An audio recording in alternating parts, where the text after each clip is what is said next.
Channel 9 Eyewitness News. This is a Severe Weather Center 9 update.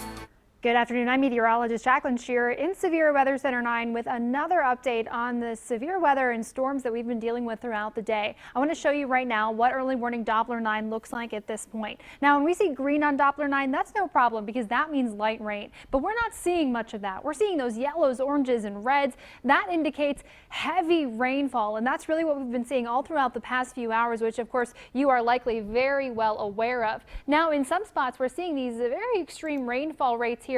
Half of an inch an hour, 1.5 inch an hour. And the problem is that this system really isn't moving on all that quickly. So as I loop it over the past 4 hours, you see that, yeah, we're seeing those rainfall rates slowly creep towards the area. But then once they got there, right around 2 p.m., man, they did not move all that much there, with more showers pushing in over and over and over again, hitting those same areas with that wet weather. And that's what we'll continue to see, unfortunately, for a little while longer. I want to show you here that moisture tap that continues to push in. It is definitely still moving into our area and will continue to do so for a while. So here's a look at what we're looking at right now there with all of that rain. And as we take a look too, I'm going to switch it over now to our National Weather Service radar, because what I can do with that is show you some of these accumulations that we've already gotten. So here's a look at the metro area, and as we've been looking at the past 6 hours, let's see here, right near Charlotte Uptown, we picked up 2 inches of rain in 6 hours, 2.1 right near Stanley, Gastonia, 2.3 inches of rain. And hey, I'll tell you, if I take it to a 12-hour rainfall total, we have a lot more areas that see that heavy rainfall, those high rainfall totals.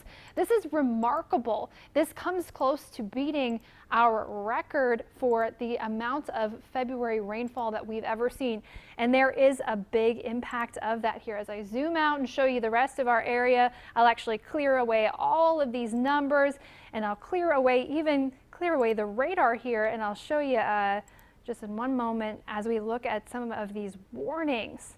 Let me get that on for you. All of these alerts. Now that dark green on your screen, that's a flash flood watch. And you know what? We don't expect that to expire anytime soon. But what I'm more concerned about is these flashing polygons. Of course, they're flashing because they are serious flash flood warnings throughout the area, not set to expire until 7 p.m.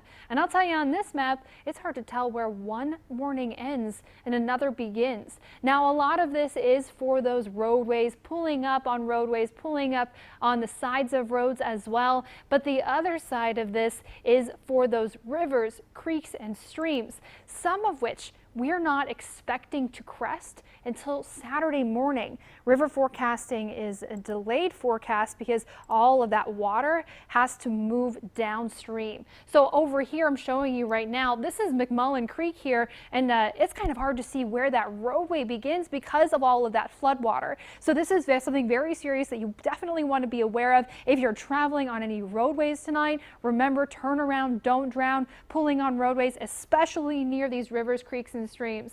Coming up at 5, we're going to take a look at all of the issues that we know about in the area and let you know what's to come for the next few days.